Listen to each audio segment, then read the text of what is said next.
नमस्कार विद्यार्थी मित्रों। आज हम एक नई विधा के बारे में जानने वाले हैं। जिस विधा के बारे में हम जानने वाले हैं वो बहुत ही महत्वपूर्ण है। व्याकरण में उसका बहुत ही ज़्यादा महत्व है, जिसके बलबूते पर व्याकरण की सीढ़ी जो है ऊपर जाने में, व्याकरण की सीढ़ी पर चढ़ने में हमें आसानी जाती है। ऐसी इस विधा के बारे में हम जानने वाले हैं। उस विधा का नाम है शब्द विचार यानी शब्द भेद। शब्द विचार यानी शब्दों का जो निर्माण होता है उसके बारे में आज हम विस्तारित रूप से यहाँ पर कुछ बातें जानने का प्रयास करें। आप भली भांति जानते हैं कि जब वर्णों का सार्थक मेल होता है, अक्षरों का सार्थक मेल होता है, तभी उसे शब्द कहा जाता है। अगर वर्णों का सार्थक मेल न हो तो उसे शब्द नहीं कहा जाता। जैसे हम बोल सकते हैं यहाँ पर मकल, म वर्ण है, अ है, क है, अ है, ल है और अ है। ये वर्णों को अगर हम सही ढंग से जोड़ेंगे तो वो बन जाएगा कमल।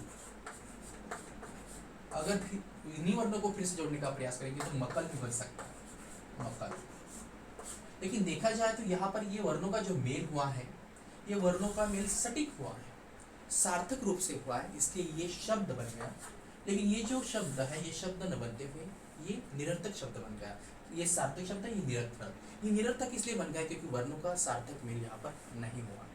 तो इस वजह से हमें समझ लेना है कि शब्दों का निर्माण जब वर्णों के माध्यम से होता है तो वर्ण जब सार्थक रूप से एक साथ जुड़ता है, जब सही मायने में वहाँ पर एक साथ जुड़ता है, सही क्रम से वहाँ पर एक साथ जुड़ता है, तब उसे हम शब्द कहते हैं, यानी सार्थक शब्द कहते हैं। जो शब्द हम देखते हैं जो वाक्य में महत्वपूर्ण भूमिका निभाता है, तब वाक्य को अर्थ देने का प्रयास करता है, सार्थक शब्दों के मेल को हम वाक्य कहते हैं।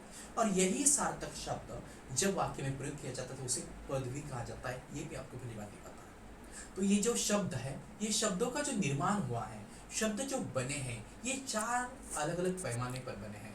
जो ये चार अलग अलग पद्धतियों से बने हैं, ये चार अलग अलग रीति से निर्माण हुए हैं। इसलिए ये शब्दों का जो निर्माण हुआ है ये चार पद्धति से हुआ है। इसलिए चार प्रकार से हम इस शब्दों को विविध रूप से जानने का प्रयास करेंगे। शब्दों का जो पहला रूप है, शब्दों के निर्माण का जो पहला रूप है वो होता है उत्पत्ति के आधार पर, होता है उत्पत्ति के आधार पर, उत्पत्ति के आधार पर। ये जो उत्पत्ति के आधार पर शब्दों का निर्माण होता है, इसमें पहला आता है तत्सम, तत्सम शब्द। दूसरा आता है तद्भव शब्द। तीसरा आता है देशज शब्द। और चौथा आता है विदेशी शब्द। और पांचवा आता है संकर शब्द, संकर शब्द। तो याद रखिए कि जब शब्दों का निर्माण हुआ है, उत्पत्ति के आधार पर शब्द बने हैं, तो ये पांच प्रकार से उसमें से अलग अलग प्रकार के शब्दों का निर्माण हुआ है। जैसे पहला है तत्सम शब्द। तत्सम शब्द मतलब ऐसा शब्द, आपको भली बात नहीं पता है कि हिंदी भाषा की जननी ये संस्कृत भाषा है, तो संस्कृत भाषा के शब्द हम जैसे के वैसे जब हमारी हिंदी भाषा में प्रयोग करते हैं और उसे हिंदी मानकर स्वीकार करते हैं, उसे कहा जाता है तत्सम शब्द। जैसे कि अग्नि, जैसे कि सूर्य, ये शब्द जो है वो तत्सम शब्द है। मतलब अग्नि, सूर्य, ये जो है तत्सम शब्द है, ये संस्कृत के शब्द है। हम उसे जैसे कि वैसे हिंदी में प्रयोग करते हैं, इसलिए उसे तत्सम शब्द कहा जाता है। जो तद्भव शब्द होता है, तद्भव शब्द किसे कहा जाता है कि संस्कृत का शब्द होता है लेकिन उस संस्कृत के शब्द में थोड़ा सा परिवर्तन होता है उसकी रचना में, और वो परिवर्तन होने के बाद एक नया शब्द बनता है जो हिंदी में हम प्रयोग करते हैं, उसे कहा जाता है तद्भव शब्द। जैसे कि तत्सम शब्द है सूर्य, सूर्य शब्द में परिवर्तन आया और हमने वहां पर हिंदी में प्रयोग करना शुरू किया सूरज, बराबर है। उसके बाद तत्सम शब्द है अग्नि, उसे हिंदी में हमने प्रयोग करना शुरू किया आग। तो ये आग जो है ये तद्भव शब्द है और अग्नि जो है ये तत्सम शब्द है। उसके बाद है देशज शब्द। देशज शब्द जो शब्द अपने देश में जो लोगों के माध्यम से निर्मित हुए हैं, बोलचाल के माध्यम से निर्मित हुए हैं, उसे हम जो है देशज शब्द कहते हैं। ऐसे बहुत सारे देशज शब्द हैं जैसे कि, तो इस तरह से आपको याद रखना है कि देशज शब्द किसे कहा जाता है कि जो भाषा होती है हमारे भारत देश की, जो जन भाषा होती है, जो बोलियां होती हैं, उस बोलियों के कुछ शब्द होता है वो बहुत ही विकसित होते होते होते जब भाषा में स्वीकार किया जाता है, अपनी हिंदी यानी साहित्यिक और मानक भाषा में स्वीकार किया जाता है, तो उस शब्द को देशज शब्द कहा जाता है। जैसे उदाहरण के रूप में आप देख सकते हैं पेट, पगड़ी, ये आदि जो है ये वहां पर देशज शब्द के रूप में प्रयोग होती है। अब अगले हैं विदेशी शब्द। आपको भली बात ही पता है कि हमारे भारत देश में जो हिंदी भाषा बोली जाती है, इस हिंदी भाषा में कुछ फ्रेंच शब्द भी है, कुछ अंग्रेजी शब्द भी प्रयोग किए जाते हैं, कुछ उर्दू शब्द भी प्रयोग किए जाते हैं, कुछ फारसी शब्द भी यानी अरबी शब्द भी प्रयोग किए जाते हैं। तो इन शब्दों को प्रयोग जब हमारी हिंदी भाषा में किया जाता है तब उन शब्दों को विदेशी शब्द भी कहा जाता है। जैसे उदाहरण के रूप में हम देखते हैं कि अंग्रेजी शब्द प्रयोग किए जाते हैं, जैसे डॉक्टर है, बराबर है, चेक है, स्कूल है, कंप्यूटर है। उसके बाद हम पुर्तगाली शब्द करते हैं, बाल्टी है, चाबी है। उसके बाद अरबी शब्द है, इस्तीफा है, फारसी शब्द, बहुत सारे शब्द है, फ्रेंच शब्द है, कर्फ्यू है, कूपन है। ये सभी जो विदेशी भाषाओं के शब्द हम हिंदी में प्रयोग करते हैं, उन शब्दों को विदेशी शब्द कहा जाता है। और उसके आगे है संकर शब्द। संकर शब्द मतलब हम देखते हैं कि जब हमारी हिंदी भाषा का एक शब्द होता है, उस हिंदी भाषा के एक शब्द के साथ दूसरी भाषा का एक शब्द जुड़ जाता है और दोनों मिलकर वहां पर नया शब्द निर्माण करते हैं। जैसे कि जनता पार्टी, जैसे कि जनता पार्टी, ये जो जनता पार्टी है, जनता पार्टी है, हम बोलते हैं ना भारतीय जनता पार्टी, तो उसमें से जनता पार्टी जो है, ये जनता जो शब्द है ये हिंदी है और पार्टी जो शब्द है ये अंग्रेजी है। तो दो अलग अलग भाषा के शब्द मिलकर एक नया शब्द बनता है जनता पार्टी, उसे कहा जाता है संकर शब्द। अब आगे हम शब्द का जो दूसरा प्रमुख रूप निर्माण हुआ है, शब्द जो प्रमुख रूप से तैयार हुआ है, इसके बारे में हम जानने का प्रयास करेंगे। वो है अर्थ के आधार पर शब्द का निर्माण। अर्थ के आधार पर शब्द का जो निर्माण है उसमें हम देखने का ये प्रयास करेंगे कि इसमें सार्थक और निरर्थक शब्द होते हैं। मतलब जो अर्थ के आधार पर होते हैं, अर्थ के आधार पर शब्द होते हैं, इसमें पहला होता है सार्थक शब्द और दूसरा होता है निरर्थक शब्द। निरर्थक शब्द, निरर्थक शब्द। आपको इतना याद रखना है कि सार्थक शब्द मतलब जहां पर वर्णों का सार्थक मेल हुआ है, जिसमें अर्थ बताने की क्षमता है, अर्थ बयां करने की क्षमता है, ऐसे शब्दों को सार्थक शब्द कहा जाता है। लेकिन जो शब्द का वो जो मेल हुआ है वो निरर्थक वर्णों के माध्यम से हुआ है और इस वजह से वो शब्द अर्थ बताने में अक्षम है, वो बताने में सक्षम नहीं है, तो ऐसे शब्दों को निरर्थक शब्द कहा जाता है। तो ये जो सार्थक शब्द है, इस सार्थक शब्द के भी बहुत सारे भेद है। आपको भली बात ही पता है कि सार्थक शब्द के बहुत सारे भेद है। जैसे कि श्रुति सम भिन्नार्थक शब्द है, अनेक शब्दों के लिए एक शब्द है, पर्यायवाची शब्द है, विलोम शब्द है, समानार्थी शब्द है, विरुद्धार्थी शब्द है। ये जो सभी शब्द हम हिंदी भाषा में प्रयोग करते हैं, ये सार्थक शब्दों के अंतर्गत आते हैं। चाहे वो पर्यायवाची शब्द हो, चाहे वो विलोम शब्द हो, चाहे वो समानार्थी शब्द हो, चाहे श्रुति सम भिन्नार्थक शब्द हो, चाहे वो अनेक शब्दों के लिए एक शब्द प्रयोग करने वाले जो शब्द हैं, ये सभी शब्द अर्थ के आधार पर शब्द के भेद के रूप में आते हैं, ये शब्द के भेद के रूप में जाने जाते हैं। उसके बाद जो शब्द का निर्माण हुआ है, वो शब्द के निर्माण के आधार पर हम रचना के आधार पर जो शब्दों का निर्माण हुआ है, इसके बारे में संक्षिप्त रूप से जानने का प्रयास करेंगे। रचना के आधार पर शब्दों का जो निर्माण हुआ है, रचना के आधार पर, ये शब्दों का निर्माण 3 प्रकारों से हुआ है, 3 पद्धतियों से हुआ है। मतलब रचना के आधार पर शब्दों का निर्माण 3 रूपों में हुआ है और वो है, ये हम जानने का प्रयास करेंगे। यहाँ पर जो हम रचना के आधार पर शब्द के भेद देख रहे हैं, उसका पहला शब्द है, पहला भाग है, पहला रूप है रूढ़ शब्द। रूढ़ शब्द ये ऐसे शब्द होते हैं जो परंपरागत रूप से कई सालों से प्रयोग किए जा रहे हैं और ये इतने प्राचीन होते हैं, इतने परंपरागत होते हैं कि अगर इस शब्दों के किसी भाग को आप तोड़ने का प्रयास करेंगे, इन शब्दों का वर्ण विच्छेद जब आप करने का प्रयास करेंगे, तो वो अर्थ नहीं बता पाते, तो निरर्थक बन जाते हैं। तो ऐसे शब्दों को हम रूढ़ शब्द, जैसे कि हम देखते हैं यहाँ पर वृक्ष शब्द है, वृक्ष को जब आप अलग अलग करने का प्रयास करेंगे तो रू बन जाएगा और क्ष बन जाएगा।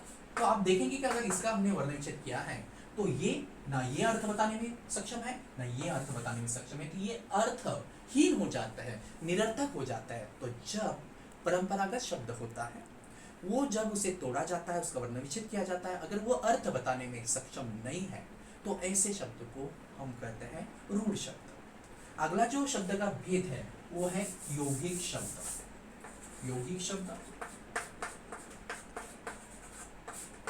यौगिक शब्द, यौगिक शब्द वो होते हैं रचना के आधार पर, यौगिक शब्द ये होते हैं, वो होते हैं जो दो या दो से अधिक के शब्दों के मेल से बनते हैं। जो दो या दो से अधिक शब्दों के मेल से कोई शब्द बनता है तो उस शब्द को हम यौगिक शब्द कहते हैं। उदाहरण के रूप में हम कह सकते हैं, यौगिक शब्द को उदाहरण के रूप में हम कह सकते हैं छात्रावास। छात्रावास उदाहरण है छात्रावास। छात्रा यहाँ पर एक शब्द है और वास यहाँ पर एक शब्द है, बनने वाला शब्द है छात्रावास। मतलब ये पहला शब्द और ये दूसरा शब्द जब एकत्रित रूप से मिलता है तो नया शब्द छात्रावास शब्द का निर्माण करता है। जब यहाँ पर दो या दो से अधिक शब्द एकत्रित मिलकर नए शब्द का निर्माण करते हैं तब उस शब्द को हम कहते हैं यौगिक शब्द। तीसरा जो भेद है वो है योगरूढ़ शब्द। योगरूढ़ शब्द, योगरूढ़ शब्द, योगरूढ़ शब्द। ये जो योगरूढ़ शब्द होते हैं इसमें भी दो या दो से अधिक शब्दों का निर्माण होता है। दो या दो से अधिक शब्द आपस में मिलते हैं, नए शब्द का निर्माण करते हैं। लेकिन जब निर्माण होने के बाद ये किसी विशेष वस्तु या प्राणी के लिए निश्चित रूप से वहां पर प्रयोग किए जाते हैं तब ऐसे शब्द को योगरूढ़ जो है वो शब्द कहा जाता है। उदाहरण के लिए रूप में हम लिख सकते हैं हिमालय। हिमालय मतलब हिम आलय, दो शब्द है, हिम और आलय दो शब्द है। हिम का अर्थ होता है बर्फ और आलय का अर्थ होता है घर, मतलब बर्फ का घर। बर्फ का घर ये जो शब्द का अर्थ प्रतीत हो रहा है ये हम सिर्फ और सिर्फ हिमालय के लिए निश्चित वस्तु के लिए प्रयोग करते हैं। इसलिए ऐसे शब्द को जो रचना के आधार पर दो से अधिक शब्दों के मेल से बना हो और निश्चित वस्तु या प्राणी के लिए प्रयोग किए जाते हो उस शब्द को हम योगरूढ़ शब्द कहते हैं। अब शब्द का जो अगला निर्माण है वो है प्रयोग के आधार पर, जो हम यहाँ पर जानने का प्रयास करेंगे। जो प्रयोग के आधार पर यहाँ पर हम जानने का प्रयास करेंगे उसमें भी जो है तकरीबन 8 शब्द दिखाई देता है। चौथा है प्रयोग के आधार पर। प्रयोग के आधार पर जो शब्द का निर्माण हुआ है, प्रयोग के आधार पर जो शब्द का निर्माण हुआ है वो भी 8 रूप से हुआ है। उसे दो भागों में गिना जाता है, दो भागों में उसे लिया जाता है। पहले होते हैं अविकारी शब्द, पहले होते हैं अविकारी शब्द, अविकारी शब्द, और दूसरे होते हैं विकारी शब्द, विकारी शब्द। अविकारी और विकारी का अर्थ ये होता है कि अविकारी मतलब जिस पर लिंग वचन कारक और काल का कोई भी परिणाम नहीं होता है, जिसकी वजह से उसमें कोई बदलाव नहीं होता, उसे अविकारी शब्द कहा जाता है। और जिसमें लिंग वचन कारक और काल के अनुसार परिवर्तन होता है उसे हम विकारी शब्द कहते हैं। तो जो अविकारी शब्द होते हैं ये होते हैं क्रिया विशेषण अव्यय, क्रिया विशेषण, और ये जो अविकारी शब्द होते हैं उसे अव्यय भी कहा जाता है। क्रिया विशेषण,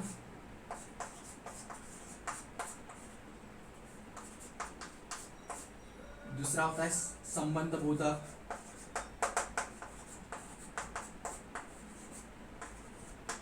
तीसरा होता है समुच्चय बोधक, समुच्चय बोधक, और चौथा होता है विस्मयादि, विस्मयादि बोधक अव्यय।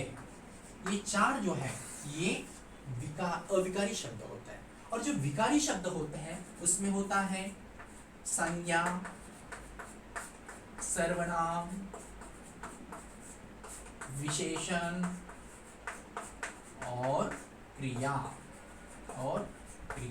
तो इस तरह से विकारी शब्द में संज्ञा, सर्वनाम, विशेषण और क्रिया ये 4 शब्द आते हैं विकारी शब्द में, जिसके ऊपर तो ये विकारी जो शब्द होते हैं वो होते हैं संज्ञा, सर्वनाम, विशेषण और क्रिया, जिस पर लिंग, वचन, कारक और काल का परिणाम होता है, परिवर्तन होता है, जिसकी वजह से उसे हम विकारी शब्द कहते हैं। और जो शब्द के ऊपर किसी प्रकार भी लिंग, वचन, कारक का कोई परिणाम नहीं होता, कोई परिवर्तन उसकी वजह से नहीं होता, उसे हम कहते हैं अविकारी शब्द। अविकारी शब्द को अव्यय भी कहा जाता है, जिसे क्रिया विशेषण है उसमें। उसके बाद जो है शब्द संबंध बोधक अव्यय है, उसके बाद जो है उसमें आदि बोधक अव्यय है, उसके बाद समुच्चय बोधक अव्यय, ये अविकारी शब्द कहे जाते हैं। तो इस तरह से हमने देखा कि शब्द निर्माण है जो 4 प्रकार से निर्मित हुए हैं शब्द। वो है उत्पत्ति के आधार पर, संरचना के आधार पर, अर्थ के आधार पर और प्रयोग के आधार पर। और उनमें भी बहुत सारे भेद हमने देखने का प्रयास किया। जैसे उत्पत्ति के आधार पर हमने देखा तत्सम, तद्भव, देशस, स्वदेशी और इसके बाद संकर शब्द। उसके बाद जो है हमने अर्थ के आधार पर भी यहाँ पर देखने का प्रयास किया, सार्थक, निरर्थक शब्द। सार्थक के हमने बहुत सारे भेद देखे, उसके रूप देखे हमने, जैसे कि पर्यायवाची शब्द है, निलोम शब्द है, अनेकार्थी शब्द है, समानार्थी शब्द है, श्रुति समुन्नार्थक शब्द है, भिन्नार्थक शब्द है। उसके बाद हमने ये भी देखा कि रचना के आधार पर जो होते हैं वो होते हैं यौगिक शब्द, रूढ़ शब्द या योगरूढ़ शब्द, 3 प्रकार से होते हैं। उसके बाद हमने अंतिम बार प्रयोग के आधार पर शब्द देखे, जिसमें जो है संज्ञा, सर्वनाम, विशेषण और क्रिया, ये विकारी शब्द होते हैं। क्रिया विशेषण शब्द संबंध बोधक अव्यय, विस्मयादि बोधक अव्यय और समुच्चय बोधक, ये अविकारी शब्द होते हैं। इस तरह से हमने शब्द निर्माण के बारे में जानने का प्रयास किया, उसके विधि के बारे में जानने का प्रयास किया। धन्यवाद।